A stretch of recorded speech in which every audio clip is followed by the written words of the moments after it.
gusto ni Frank, ibibake ko yan. So, I never do that before na po. So, titignan natin kung paano natin ito gagawin. Ay, trabaho Ayan na po yung kalabasan natin. No? So, kailangan malinis na malinis kasi, syempre po, kakainin natin yung balat niyan. Lulutuin natin pati yung balat. So, yung ganito, wag niyo na pong para may decoration na konti na po. So, medyo, hindi ko pa po nagagawa to. I never do that. So, try lang natin kung pwede. So, dapat medyo wide yung pakakakat nyo sa kalabasan nyo po. Yung pinaka, niya na, para malamig. Yan. So, wala pa sigurong masyadong, yan, tawag nito. Wala pang masyadong,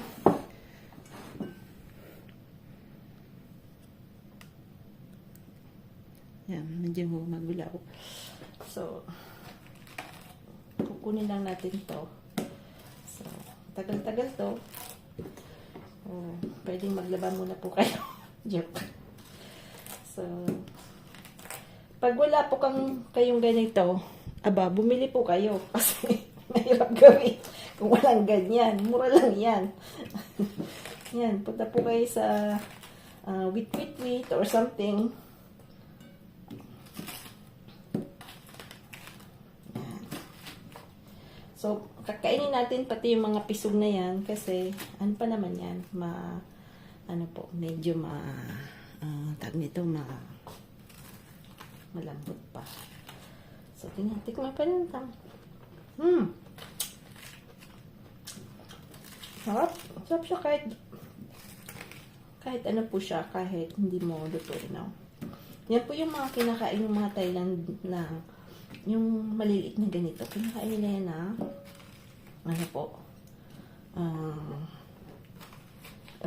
na hindi luto na po. So, raw. Ayan.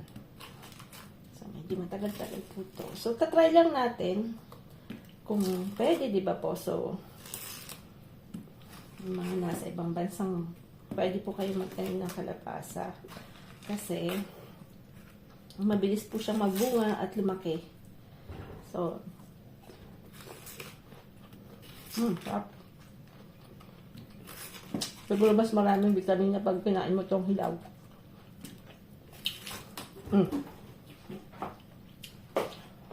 Tapon. Mamadali kasi ako. Patrabaho talaga ito sila. Kalokohan talaga ito sila. Wala namang gustong kainin. So, mabalik natin yan ulit dyan.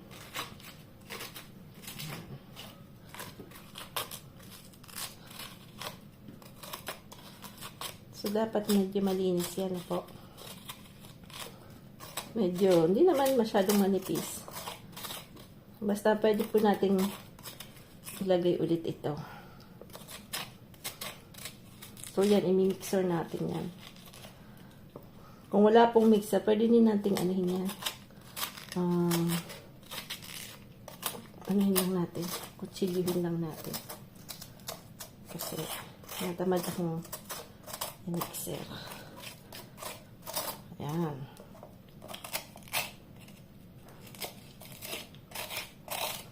Yung sa ano to, yung yung pang-decorate pagka nag-melt ng gawa ka ng atsara or something. May ganito po sa Pinas.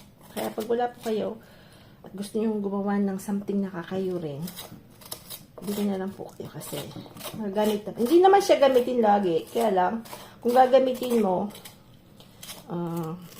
kailangan mo talagang bumili. So, ayan. So, ito, ang gagawin natin. So, tatakpik-takpik natin yan mamaya. Dito. Pwede pala natin gamitin dito yung natin, yung pamatay natin na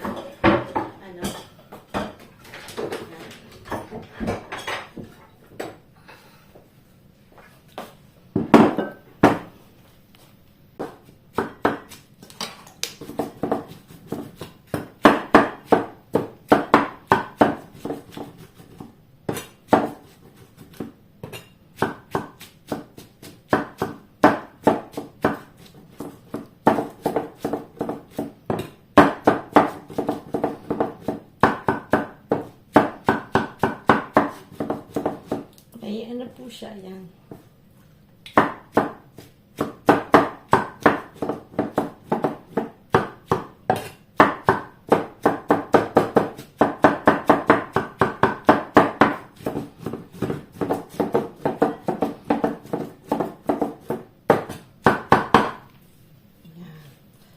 Lagyan natin sa kabilang lalagyan.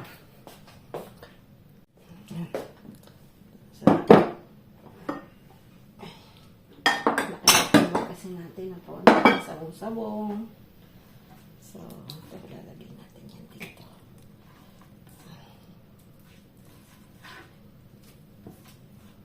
So, ano na po to?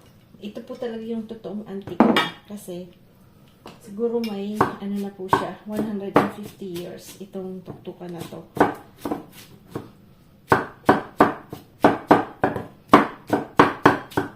Kasi yung binilang ko po nito is almost 90 years old.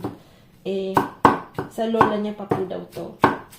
So, and luckily po nabili ko sa marketplace ng 10 euros lang, dalawang ganito at isang ganito.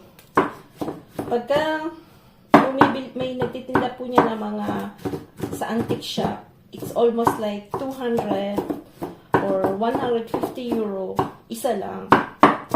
So, napakabigat po niyang tuktukan. So, it's really vintage.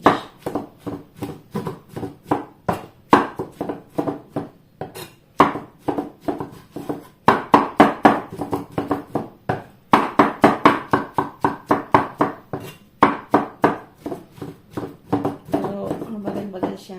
Dapat talaga yung medyo maraklara pa nito. Kasi kung hindi,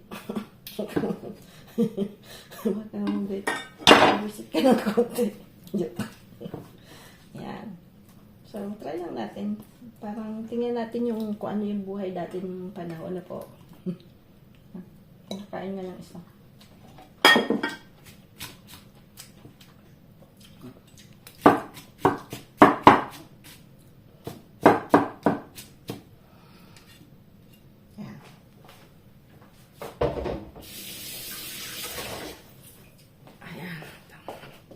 Nawa ko po. Mas na ano po ako.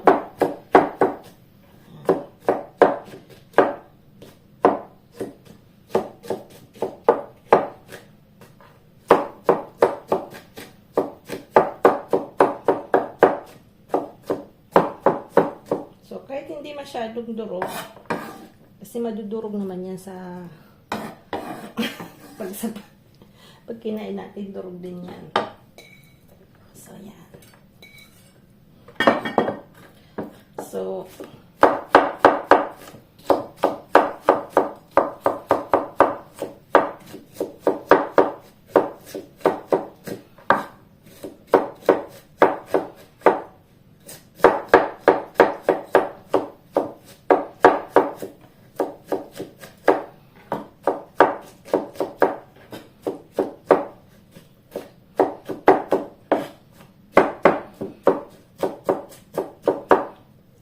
lalagyan po natin siya ng ng ginigyan, no.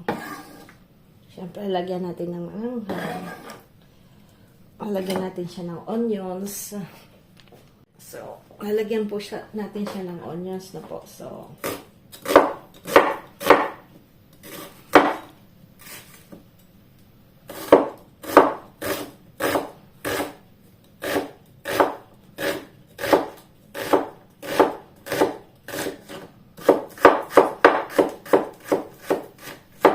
mahaba kasi kuko ko. Kaya medyo mahirap-hirap po akong mag-cut ng onions.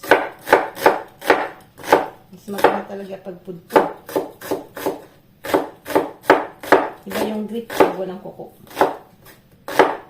Kaya yung mga chef, yung totoo po talagang nagluluto, walang kuko yung mga yung hindi mahaba yung kuko nila. Puputulin na natin yan. After rin kasi sila na yun. So, lagyan natin ng yan.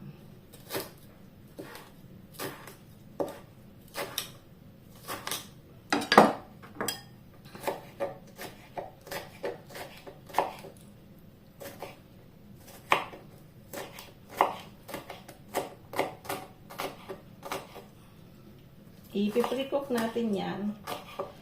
Tapos lalagyan din natin ito ng konting anghang. Kasi walang sarap ang kung walang anghang na po.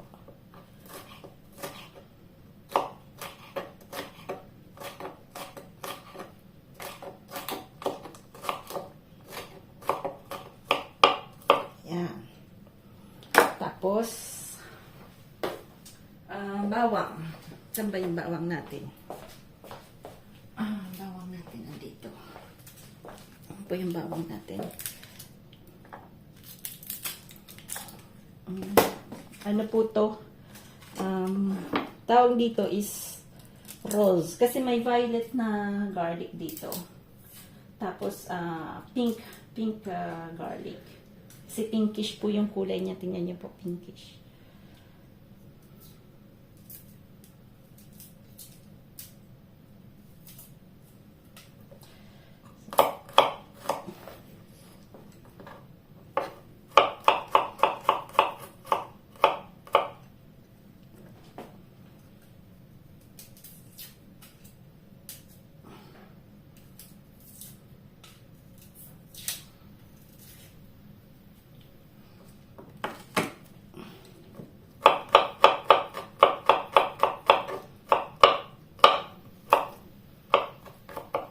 Yan. Tapos lalagyan natin ng, syempre, sili.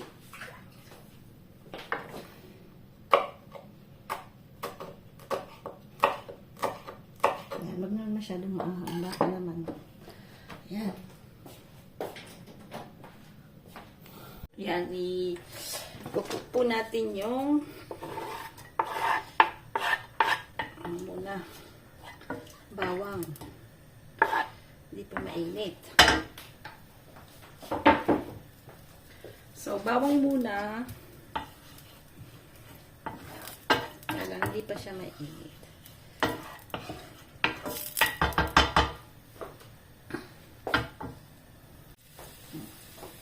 Tingnan natin kung masarap siya. Kasi medyo mabusisi siya. Hindi pwede siyang madalian na naluto.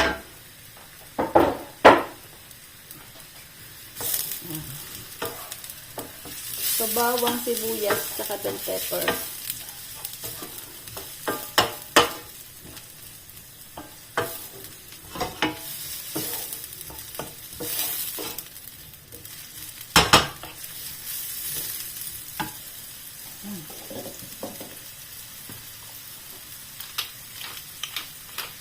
Hanggang natin siya at lalagyan po natin siya ng chicken cube.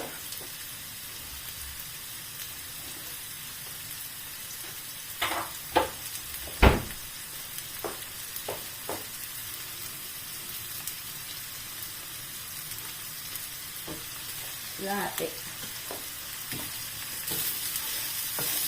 para maglasa siyang chicken. Ito.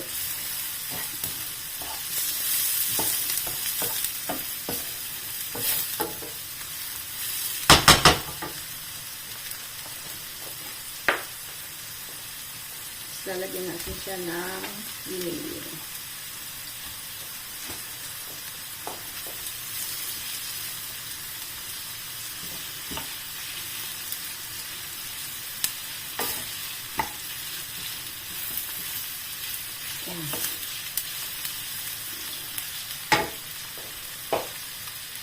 At lalagyan din natin to. So, madami-dami yan, ha?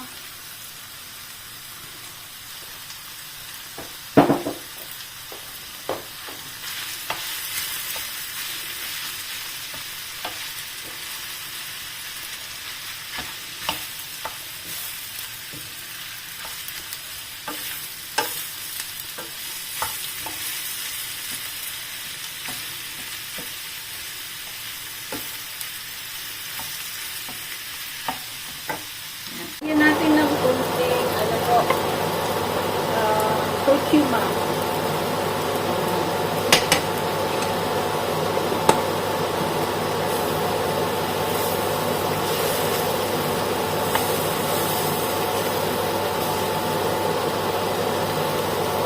Nakalimutan ko yung English ng curcuma.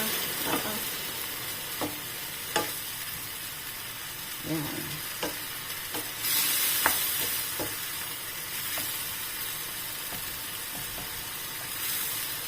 Tikman natin. Pwede naman natin yung tikman.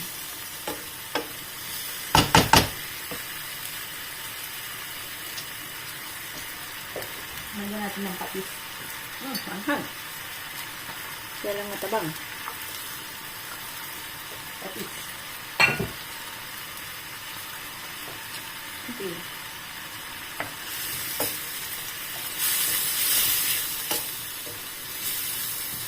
Anghang po siya. Lagyan natin ang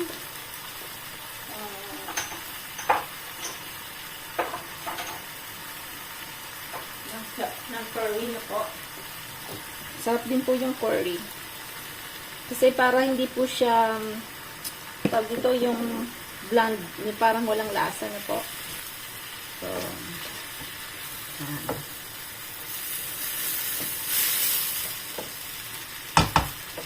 natin ng konti. Hot. Hot na po siya.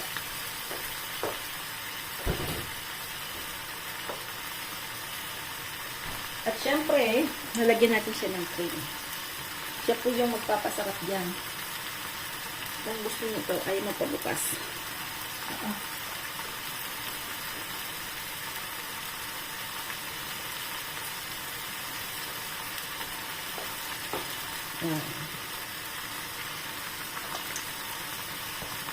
Patayin na natin. Kasi lulutuin natin siya sa ano po, sa tawag nito, i-bake natin siya. Ayan.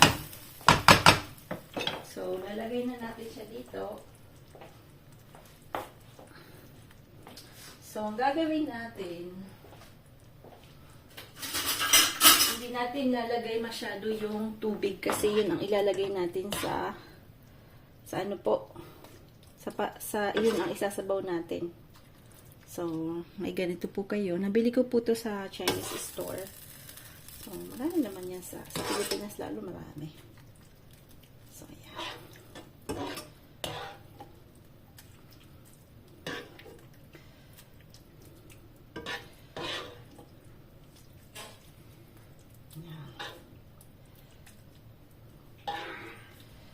So, up. Quoi, curry? Puree. Yan na po siya. C'est un pour moi, ça, et toi? C'est pour nous deux. Only one for two. Ça, c'est cuit, ça? Oui, oui, tu peux goûter. Check. Titikman ni Frank.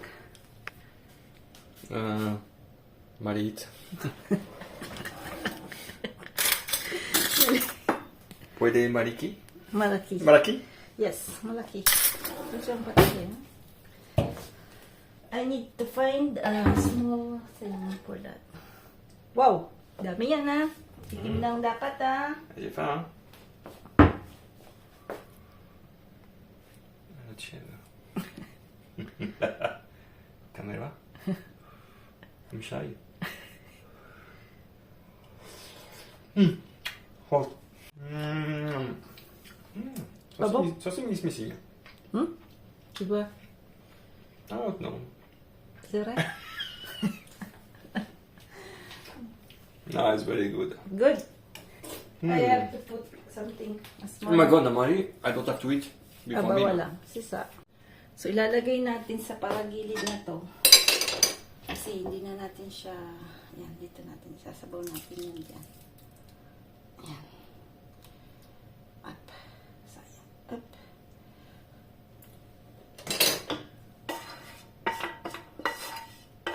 Yan.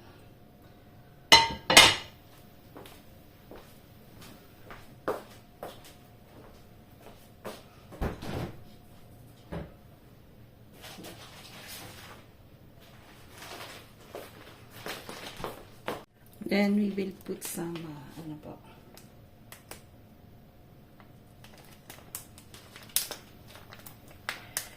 Ay. Matagal na. Some cheese.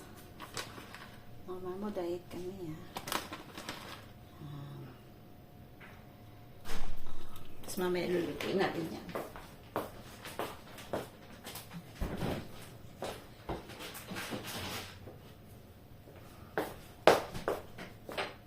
So, una, tatakpan natin. Yan. Wala. Po, ayan, nilagay ko na po yung, yan.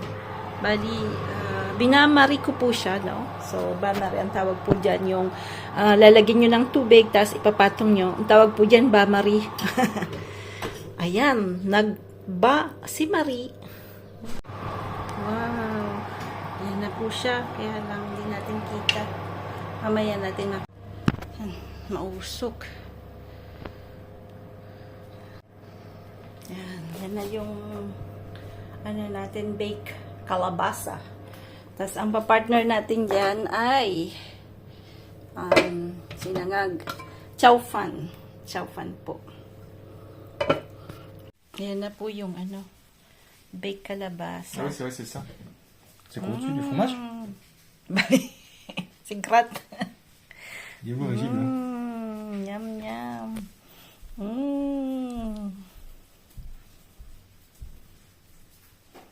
Happy Halloween.